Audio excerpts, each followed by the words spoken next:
देखिए, right the following phrases using symbols, symbols को use करते हैं यानी प्लस माइनस को यूज़ करते हुए इनका आंसर लिखना है। 8 मोर देन पी, तो आपको बताया था हमने मोर देन माने होता है प्लस, जहाँ पे मोर देन लिखा वहाँ प्लस लिख दिए, 8 प्लस पी। आप इसको पी प्लस 8 भी लिख सकते हैं, यानी वेरिएबल पहले लिख दिया, कॉन्स्टेंट बाद में।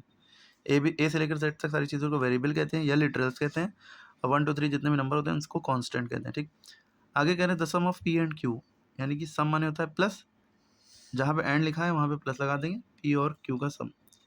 13 लेस देन एक्स का मतलब होता है, याद रखिए लेस देन माने माइनस होता है, लेकिन लेस देन के बाद जो लिखा होगा वो पहले लिखते हैं, और लेस देन के पहले जो लिखा हो वो बाद में लिखते हैं। जिस तरह से फ्रॉम के बाद जो लिखा होता है उसको पहले लिखते हैं सब्ट्रैक्शन में, फ्रॉम से पहले बाद में लिखते हैं। ठीक है, और लेस देन माने भी माइनस होता है, फ्रॉम माने भी माइनस होता है।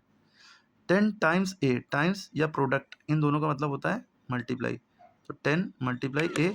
आपको एक बात पता होना चाहिए कि जब भी मल्टीप्लाई एक नंबर और एक वेरिएबल के बीच में हो तो मल्टीप्लाई हटा देते हैं, 10 ए लिख देते हैं, चाहे आप ऐसे लिखिए चाहे ऐसे, यानी कि इनके बीच में मल्टीप्लाई छुपा है, सबको पता है।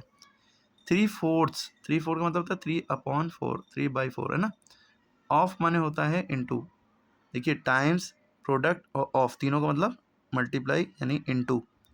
ठीक है, आगे ए लिखा था तो ए लिख दिया, और आपको पता है नंबर और वेरिएबल के बीच में मल्टीप्लाई लगाना ज़रूरी नहीं। ठीक है, तो 3/4 ए ऐसे भी लिख सकते हैं आप, और 3/4 ए ऐसे भी लिख सकते हैं। ठीक है, ये स्लैश माने अपॉन होता है या bye.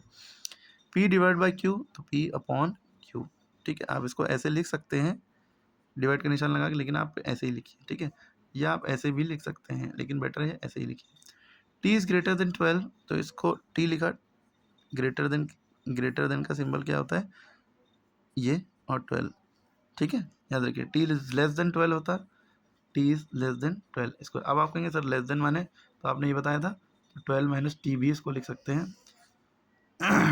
T is less than 12, less than के बाद जो है वो पहले लिखा, 12 पहले लिखता है, लेकिन बेटर इस कंडीशन में ऐसे लिखना बेटर है। 13 लेस देन एक्स है, तो आप इसको किसी सेंस में ऐसे भी लिख सकते हैं कि 13 लेस देन एक्स, लेकिन बेटर ये है इस तरह सिंबल फॉर्म में लिखना है।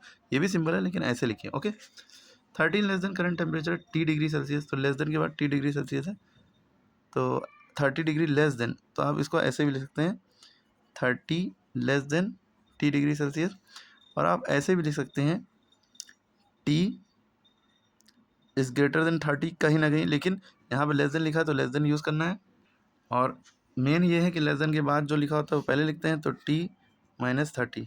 ठीक है, ऐसे भी लिख सकते हैं, डिग्री जरूर लगाइएगा। चलिए एक्सरसाइज पे आ जाइए। 18 लेस देन 6 टाइम्स है, तो पहले लेस देन के बाद जो लिखा वो पहले लिखेंगे। 6 टाइम्स ए का मतलब 6 इंटू है, यानी 6 है, लेस देन माने माइनस 18।